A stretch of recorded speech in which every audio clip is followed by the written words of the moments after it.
বিসমিল্লাহির রহমানির রহিম। শিক্ষার্থী বন্ধুরা, আসসালামু আলাইকুম। আজ তোমাদেরকে আমি ষষ্ঠ শ্রেণীর কৃষি শিক্ষা বিষয়ে তৃতীয় অধ্যায়ের কৃষি উপকরণ সম্পর্কে আলোচনা করব।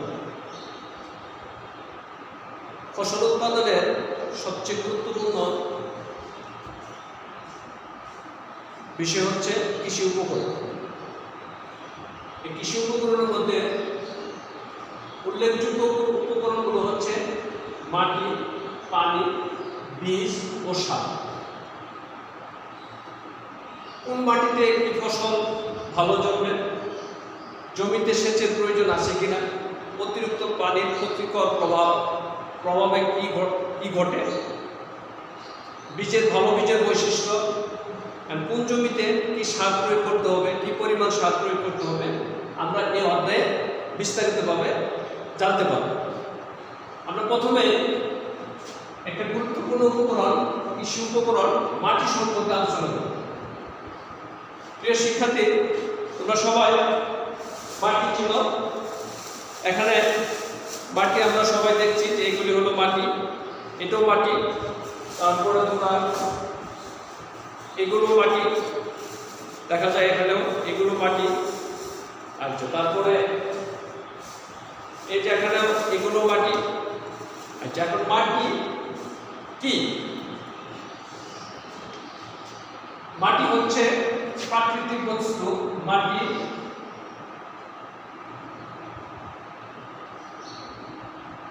প্রাকৃতিক বস্তু যা খনিজ ও জৈব পদার্থ সমন্বয়ে গঠিত।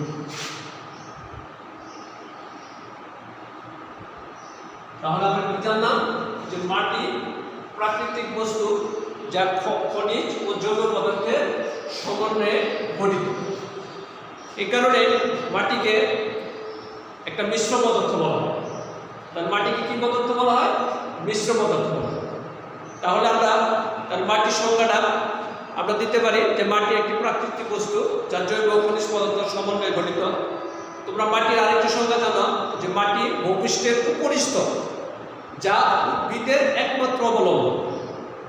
মাটি ভূপৃষ্ঠের উপরিস্তর যা উদ্ভিদের একমাত্র অবলম্বন। এই কারণে ভূপৃষ্ঠের উপরিভাগের নরম স্তরকে মাটি বলে। তাহলে আমরা কি বলতে পারি? ভূপৃষ্ঠের উপরিভাগের নরম স্তরকে কি বলা হয়? মাটি বলা হয়। এই যে আমরা মাটি দেখলাম, এই মাটি আসলে এই মাটিটা কি কি উপাদান দ্বারা গঠিত, এটা আমরা আজকে জানবো যে মাটি আসলে কি কি উপাদান দ্বারা গঠিত। মাটি সাধারণত চারটি উপাদান দ্বারা গঠিত। কয়টি উপাদান দ্বারা গঠিত? চারটি। এক নম্বর হলো তোমার খনিজ পদার্থ, 2 নম্বর জৈব পদার্থ, 3 নম্বর পানি, 4 নম্বর বায়ু। আমি তোমাদেরকে এই একটা চিত্রের মাধ্যমে সহজে বোঝাতে পারবো যে মাটির মধ্যে আসলে কি কি উপাদান আছে। তোমরা এখানে একটা চিত্র দেখতে পাচ্ছ, যেটা মাটির গঠন উপাদানের একটা চিত্র। যে মাটির ভিতরে আমরা আসলে মাটিকে যদি বিশ্লেষণ করি তাহলে আমরা এই 4টে পদার্থ পাবো। মাটিকে বিশ্লেষণ করে কি পদার্থ পাবো? 4টে পদার্থ। একটা হলো খনিজ পদার্থ, জৈব পদার্থ, পানি, বায়ু।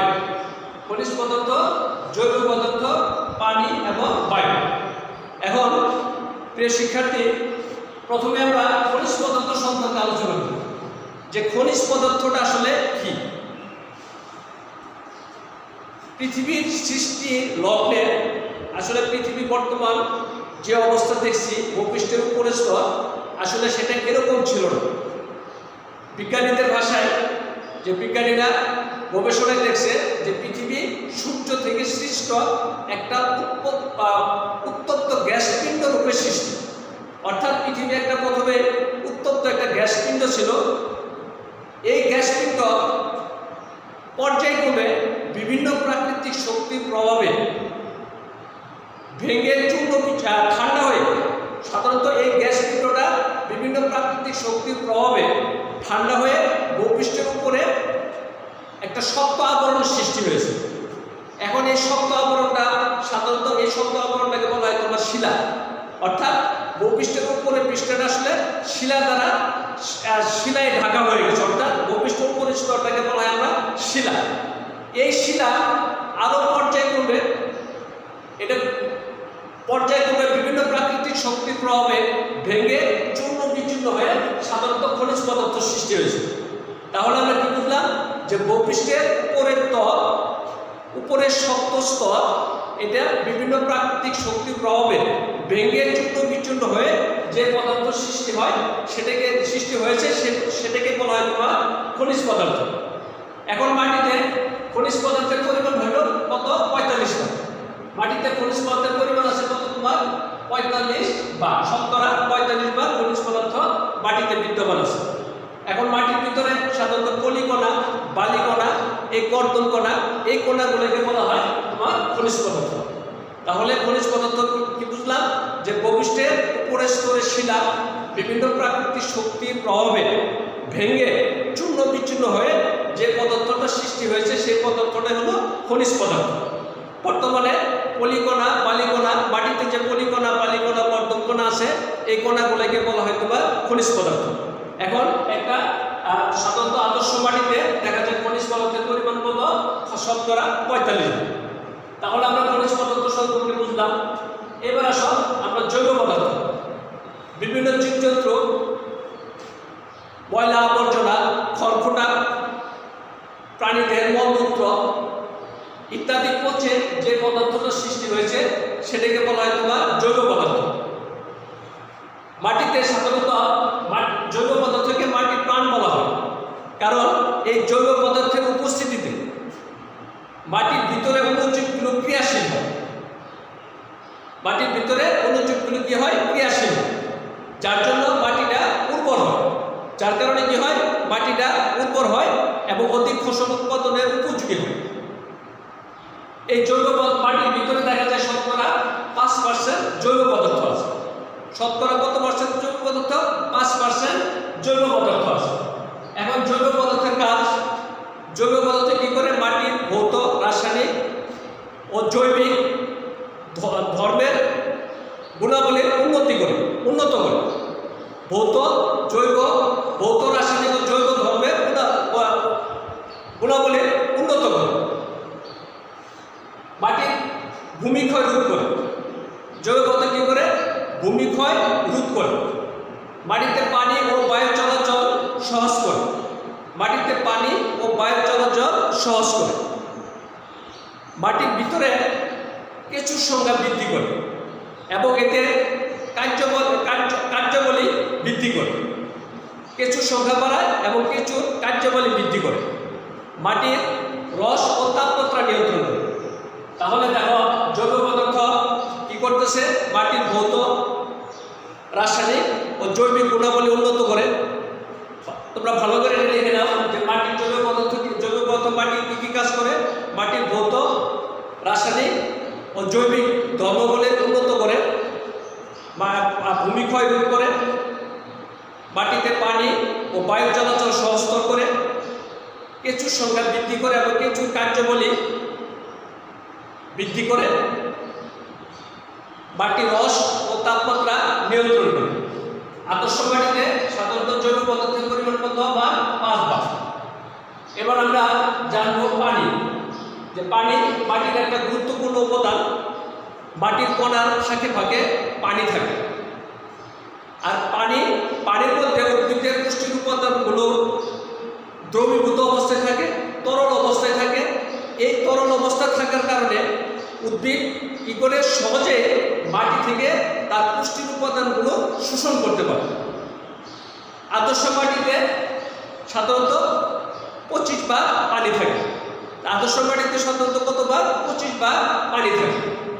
এরপর আমরা বায়ু। মাটির আরেকটা গুরুত্বপূর্ণ উপাদান।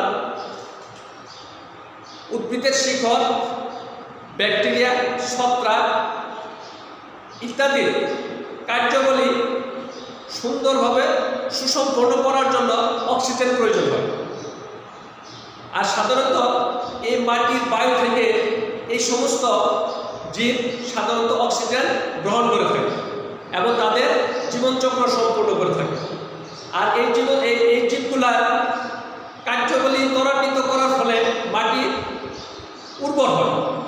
একটা আদর্শ মাটিতে সাধারণত দেখা যায় 25 ভাগ বায়ু আছে। তাহলে আদর্শ মাটিতে 70 কত ভাগ বায়ু আছে?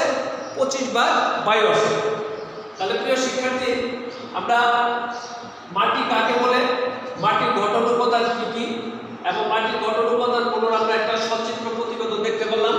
এখন দেখো, এই যে মাটির একটা গঠন উপাদান, এখানে 45% খনিজ পদার্থ, তারপরে 5% জৈব পদার্থ, পানি আছে 25 ভাগ, বায়ু আছে 25 ভাগ। তাহলে মাটি সম্পর্কে আমরা জানতে পারছি। এবার দেখো মাটির প্রকার। মাটির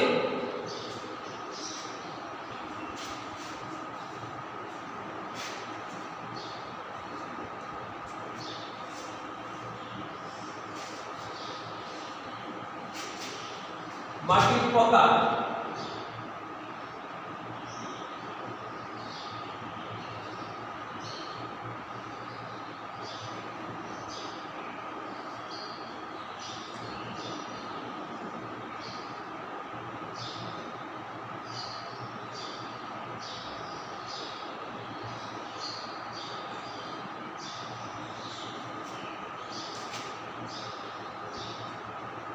মাটির প্রকার। আমরা মাটির প্রকার জানতে গেলে মাটির ভূলট সম্পর্কে জানতে হবে। আসলে মাটির ভূলট কি?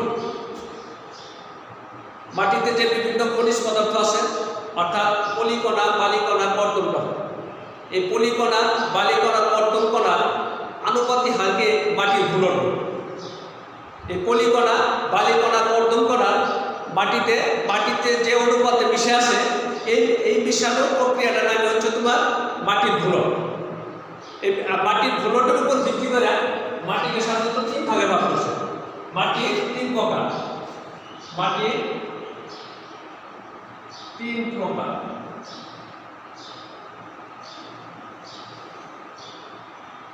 প্রকার। যথা বেলে মাটি, 1 নম্বর, 2 নম্বর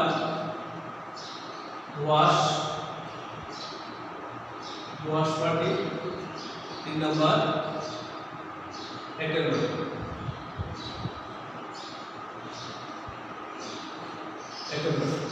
তাহলে মাটি ভূলটের উপর ভিত্তি করে মাটিকে কয় ভাগে ভাগ করছে? 3 ভাগে। কি কি? বেলে মাটি, দোআঁশ মাটি, এঁটেল মাটি। এখন মাটির কণা, আমরা সাধারণত দেখো মাটির কণাগুলো হচ্ছে পলিকণা, বালিকণা, পলিকণা,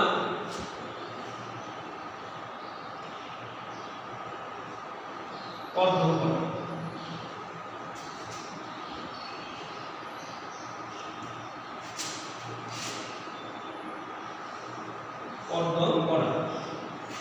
আচ্ছা, এগুলো হলো তোমার খনিজ পদার্থ। এই কণাগুলোর উপর ভিত্তি করে মাটিকে কয় ভাগে ভাগ করছে? 3 ভাগে। একটা বেলে মাটি, দোআঁশ মাটি, এঁটেল মাটি। এখন বেলে মাটি কাকে বলে? আসলে যে মাটিতে শতকরা 70 ভাগ বালিকণা থাকে, সেই মাটিটাকে বলা হয় তোমার বেলে মাটি। প্রিয় শিক্ষার্থী, আমি তোমাদেরকে এই বেলে মাটি সম্পর্কে কিছু ধারণা দিচ্ছি। এগুলি হচ্ছে তোমার বেলে মাটি। সাধারণত 70 ভাগ বালিকণা থাকলে এই মাটিটাকে বলা হয় তোমার বেলে মাটি। বেলে মাটি, শুকনো কণাযুক্ত বেলে মাটিতে কিছু ফসল উৎপাদন করা যায়, বিশেষ করে তরমুজ, কাউল, এই ধরনের ফসল। কিন্তু মোটা বালিকণা যুক্ত মাটিতে ফসল উৎপাদন করা যায় না। তবে জৈব পদার্থ প্রয়োগ করলে আমরা মাটিতে বিভিন্ন ফসল বেলে মাটিতে উৎপাদন করতে পারি। এরপরে আসলে দোআঁশ মাটি। আসলে দোআঁশ মাটি হচ্ছে যে মাটিতে বালিকণার ভাগ 70-এর কম, অর্থাৎ 20%-এর উপরে সেই মাটিকে দোআঁশ মাটি বলে। আমরা অন্যভাবে বলতে পারি যে মাটিতে পলিকণা, বালিকণা, কর্দমকণা সকল কণায় থাকে সেই মাটিকে বলা হয় দোআঁশ মাটি। তবে দোআঁশ মাটির মধ্যে আদর্শ দোআঁশ মাটি হচ্ছে যে দোআঁশ মাটিতে শতকরা 50 ভাগ বালি এবং বাকি 50 ভাগ পলি ও কর্দমকণা থাকে, অর্থাৎ অর্ধেক বালি আর বাকি অর্ধেক পলি ও কর্দমকণা থাকে, সেই মাটিকে বলা হয় তোমার দোআঁশ মাটি। আসলে দোআঁশ মাটি হচ্ছে ফসল উৎপাদনের জন্য সবচেয়ে বেশি উপযোগী। প্রায় সব ধরনের ফসলই দোআঁশ মাটিতে জন্মে। এই দোআঁশ মাটিতে বালি ও পলি কর্দমকণার উপর ভিত্তি করে এই দোআঁশ মাটিকে আবার 3 ভাগে ভাগ করছে। দোআঁশ মাটিকে আবার 3 ভাগে ভাগ করছে। এটা হলো তোমার 1 নম্বরে আছে দোআঁশ মাটি, বেলে দোআঁশ, বেলে দোআঁশ। 2 নম্বর আছে তোমার পলি দোআঁশ, পলি দোআঁশ। 3 নম্বর আছে এঁটেল দোআঁশ, এঁটেল দোআঁশ। তাহলে প্রিয় শিক্ষার্থী, আমরা জানতে পারলাম যে দোআঁশ মাটিকে আমরা কয় ভাগে ভাগ করছে? 3 ভাগে। বেলে দোআঁশ, পলি দোআঁশ, এঁটেল দোআঁশ। দোআঁশ মাটি আসলে আদর্শ মাটি এবং এই মাটিতে সব ধরনের ফসল উৎপাদন করা সম্ভব। এরপরে এঁটেল মাটি, যে মাটিতে কর্দমকণার ভাগ বেশি, সেই মাটিকে বলা হয় তোমার এঁটেল মাটি। এঁটেল মাটিতে সাধারণত ধান, পাট এ ধরনের শাকসবজি খুব ভালো জন্মে। তাহলে আমরা এঁটেল মাটিটা দেখে নিতে পারি। প্রিয় শিক্ষার্থী, এই যে মাটিটা আমরা দেখাচ্ছি, এই মাটিটা হচ্ছে তোমার এঁটেল মাটি। এই মাটিটা হচ্ছে এঁটেল মাটি। আর এই মাটিটা হচ্ছে এই মাটিটাকে বলা হয় দোআঁশ মাটি। ঠিক আছে? তাহলে আজকে আমরা তোমাদের এই কৃষি উপকরণের চ্যাপ্টারে মাটি সম্পর্কে আলোচনা করলাম। মাটি কি জানতে পারলাম, মাটি গঠন উপাদান কয়টি জানতে পারলাম, মাটিকে কয় ভাগে ভাগ করছে সেটা সম্পর্কে আমরা বিস্তারিত জানতে পেরেছি। আশা করি তোমরা ক্লাসটা বুঝতে পেরেছ। এবার আমি তোমাদের একটা বাড়ির কাজ দেব, তোমরা এই বাড়ির কাজটা করে নিয়ে আসবে।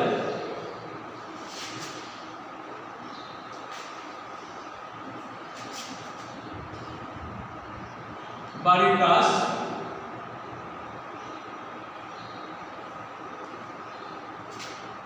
মাটি কি, মাটি কি, চিত্র সহ মাটির গঠন উপাদানের বর্ণনা।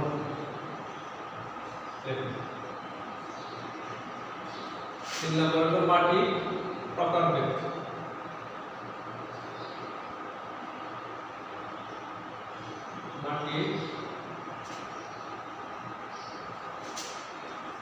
মাটি কত প্রকার,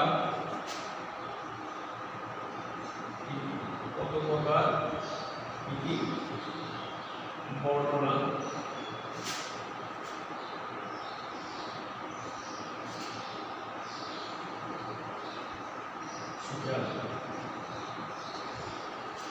আশা করি প্রিয় শিক্ষার্থী তোমরা আমার এই ক্লাসটা বুঝতে পেরেছ।